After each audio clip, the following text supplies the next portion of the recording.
ఇప్పుడు no cost cough syrup తో 60 రూపాయల విలువ గల ఇన్హేలర్ పూర్తిగా ఉచితం. దెబ్బకి దగ్గు జలుబు మాయం.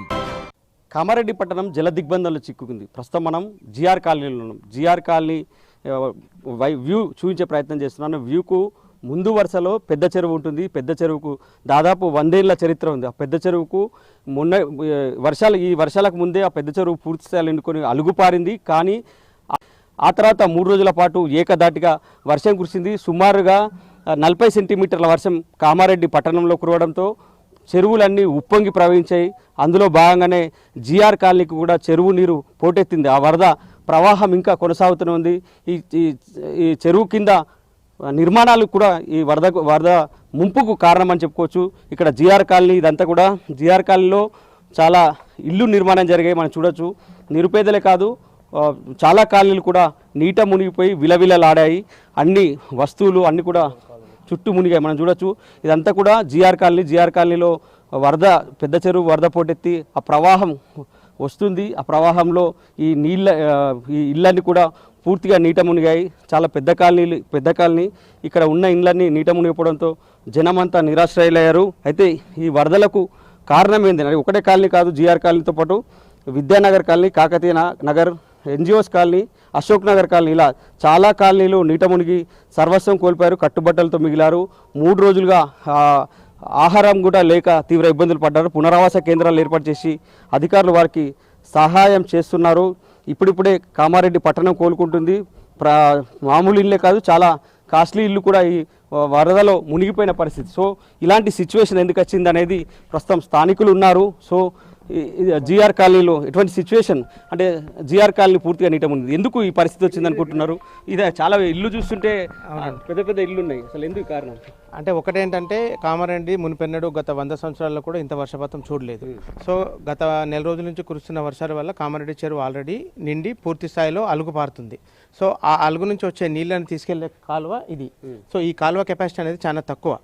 సో దాని కెపాసిటీ కంటే దాదాపు 20 రెట్లు ఎక్కువ వర్షపాతం రావడం వల్ల సో ఆ స్థాయి వర్షం సో ఆ కాలువకి తీసుకెళ్లే కెపాసిటీ లేదు కాబట్టి చుట్టుపక్కల కాలనీలోకి ఆ వరద వచ్చేసింది.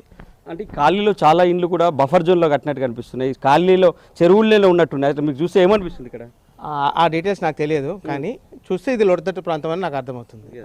సో ఇక్కడ మిగతా చాలా ఎట్లా ఉంది సార్? అంటే చాలా కాలనీలు నీట ఎప్పుడు వర్షం కురిసినా లోతట్టు ప్రాంతాలు జలమవుతాయి. ఎందుకు ఈ కారణం ఎందుకు వస్తుంది సార్? కారణం ఫస్ట్ ఆఫ్ ఆల్ ఏంటంటే బఫర్ జోన్లో పర్మిషన్లు ఇవ్వడం, అదొకటి. బఫర్ జోన్లో ఎల్పీలు చేయడం, ఎల్పీలకు పర్మిషన్లు ఇవ్వడం వల్లనే ఈ కాలనీ ప్రజలంతా ఇబ్బందులు పడే పరిస్థితికి వచ్చింది. అదే పర్మిషన్లు ఇవ్వకుంటే, అదే ఎల్పీలు చేయకుంటే ఈ పరిస్థితి వచ్చేది కాదు. ప్రజలు ఇక్కడ ప్లాట్లు కొనేటోళ్ళు కాదు, ప్లాట్లు చేసిండ్రు కాబట్టి కొన్నారు, పర్మిషన్లు ఇచ్చిండ్రు కాబట్టి ఇల్లు కట్టుకున్నారు. కానీ ఇక ముందు కూడా అటువంటివి జరగకుండా చూస్తే ప్రభుత్వం దృష్టి పెట్టాలని నేను కోరుకుంటున్నాను. కాలనీ ఇంత స్థాయిలో మునిగిపోవడానికి అంటే ఎక్కడి నుంచి వచ్చింది వరద అంతా? ఎందుకు ఇట్లా పరిస్థితి వచ్చింది? పెద్ద చెరువు నుంచి ఆల్రెడీ నిండి ఉన్నది. అది ఒకటే రోజు రాత్రి ఫుల్ వర్షం పడడం వల్ల 2 దిక్కుల నుంచి వర్షం నీళ్లు రావడం జరిగింది.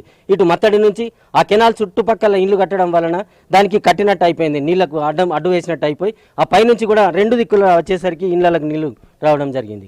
సో ఇది మొత్తం మీద బఫర్ జోన్లో నిర్మాణాలు కూడా ఈ కాలనీలు మునిగిపోవడానికి ఒక కారణం అనేది చెప్తున్నారు. అభివృద్ధి చెందిన లోతట్టు ప్రాంతాలు కాదు, అభివృద్ధి చెందిన కాలనీలో కూడా ఇదే సిచ్యువేషన్ ఉంది. మనం చూడొచ్చు. పూర్తిగా ఇల్లు తడిసిపోయి ఇళ్లలో నీళ్లు చేరి సామాగ్రి అంతా తడిసిపోయింది. వాటిని ఇప్పుడిప్పుడే కోలుకుంటున్నారు, వాటిని కూడా ఆరబెట్టుకుంటున్నారు.